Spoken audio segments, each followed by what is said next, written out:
we had a Woj bomb drop last night around 8 o'clock Eastern, and I did not see this one coming at all. There were reports of a potential Russell Westbrook for John Wall swap happening a few weeks ago, and then obviously, Woj drops the nuke on us last night.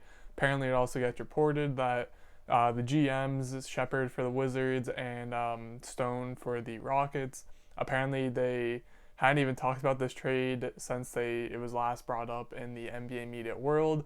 And apparently yesterday they got on a call and it just sort of clicked.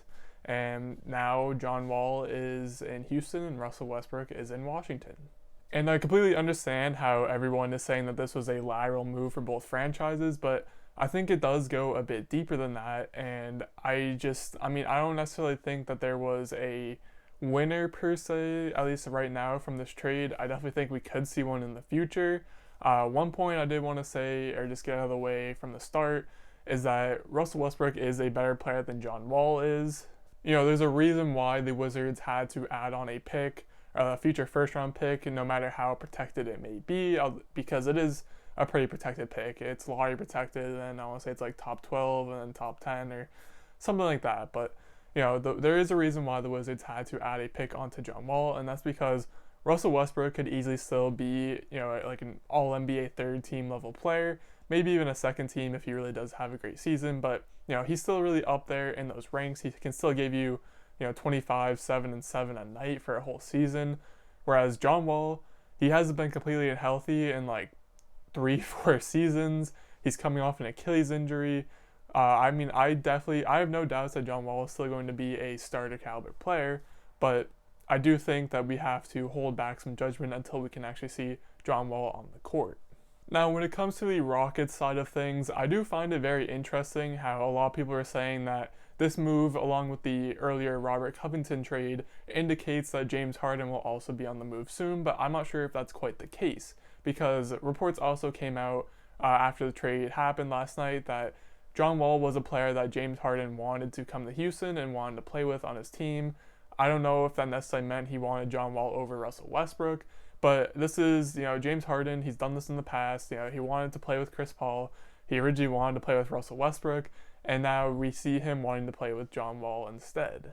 Now, obviously, I have no sources. I don't know if James Harden was actually, pushing for this hardcore. In my opinion, I think this might have just been the Rockets making sort of a last-ditch effort at keeping James Harden throughout his remaining contract with Houston. And, maybe Harden mentioned it in the past at some point that he wouldn't mind playing with John Wall, and maybe the Rockets front office, they came in and said, hey, we got you, John Wall. Will you now stay with us or commit to playing for us for the remainder of your contract? I could definitely see that being a possibility. We also just know that, throughout this offseason, there's been plenty of drama and tension between those two players and the entire Rockets organization in general. So again, I'm not quite sure if this is the Rockets necessarily raising the white flag on the next couple of seasons, but I think it's more them trying to make some sort of a last-ditch effort to get Harden to stay and be, his MVP caliber self while trying to lead the Rockets back to the playoffs. Because we all know now that they officially have Westbrook off the roster, you have John Wall, who again isn't necessarily going to have the same impact that Westbrook or Chris Paul brought to the Rockets, but you still have James Harden. You've now brought in some other new additions like Christian Wood and Boogie Cousins, depending on how well he can come back. Not to mention the side, this is the first time we see John Wall and DeMarcus Cousins on the same team since Kentucky, so that'd be fun to watch. But either way, the Rockets have brought in some new additions. It's going to be a new look team, a new look offense, maybe even some new look defenses. Rather than the Rockets waving the white flag, I think this might just be a sign that Harden might have the green light to go out and just drop 35 a game across the season yet again. Which, as an end result, even if the Rockets don't necessarily have a whole lot of team success, they will be a fun team to watch, especially if John Wall and DeMarcus Cousins can both come back and be healthy for a majority of the season.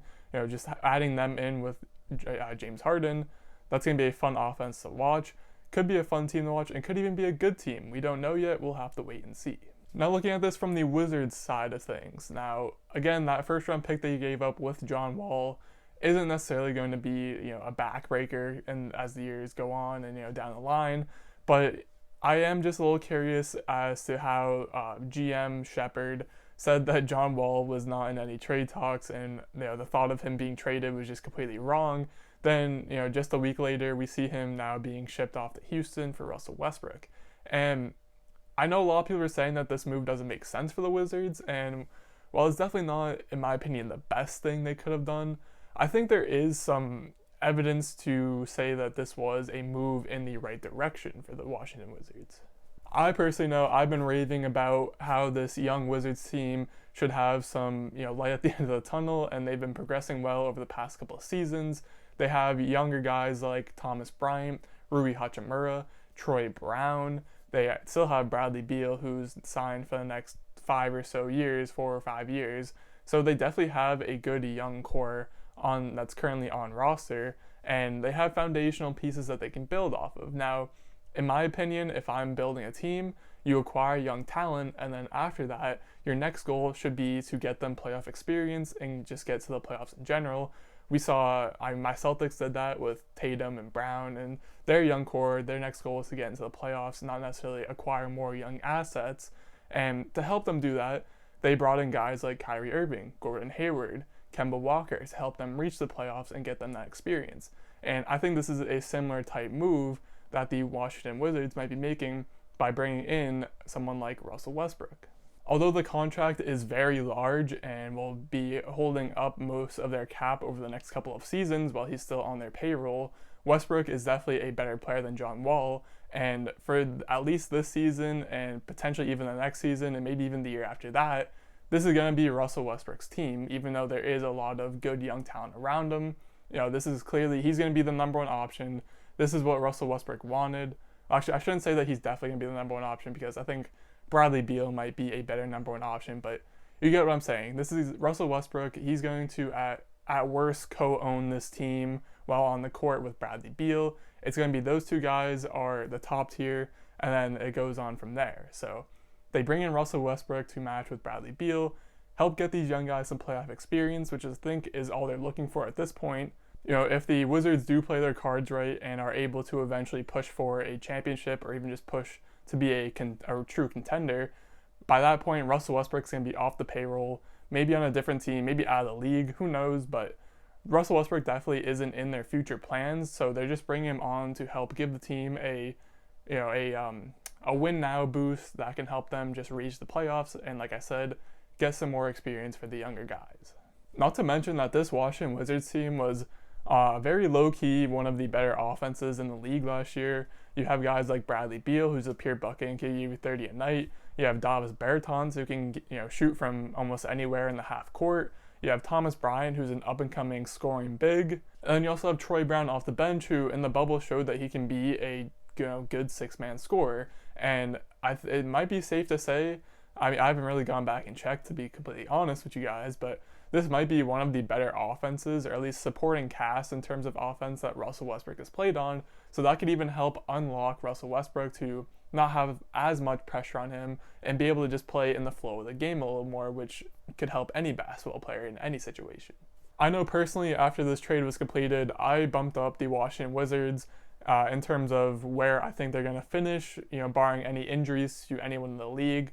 I originally had them 9th in the Eastern Conference, but I moved them up to 7th after this. And again, who knows, with whatever injuries or COVID-related stuff might happen, we could even see that fluctuate a little more or a little less. So I definitely think that this is going to help the Washington Wizards win some more games now. I think it will also help them get some experience for their future. Whereas for the Rockets, I saw this as a bit of a step back for them. The Rockets, over the past couple of years, when Harden has played with Westbrook and Chris Paul, one big thing that the Rockets did was they would stagger their minutes usually. So Harden would usually play maybe like the first 9 minutes of a game, whereas guys like CP3 and Westbrook, they maybe play like the first 6 or 7 minutes, get subbed out, and then they'd get subbed in when Harden would come out of the game. That way, the Rockets always have one star player on the court at a time.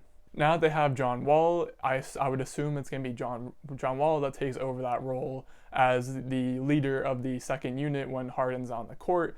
And I just don't think he's going to be able to take over and be the team leader necessary to function as good as possible when Harden's on the court. At least not as well as Westbrook and Chris Paul have done in the past. again, we'll have to wait and see. Maybe John Wall comes back and he's the same All-NBA talent that he was before getting hurt. Maybe he's not. Again, we'll just have to wait and see what happens. But either way, I think both teams did get something out of this trade. And I think Wizards might have gotten a bit more in terms of win now, whereas the Rockets, again, they're trying to stay competitive, but I think they're also looking to the future a little bit as evidence of them bringing in the pick with John Wall. Either way, that will do it for this video. Drop your comments down below on what you thought about the John Wall for Russell Westbrook trade. And while you're down there, maybe think about hitting the like button if you enjoyed this video or enjoy this type of content. But other than that, as always, most importantly, thank you for watching.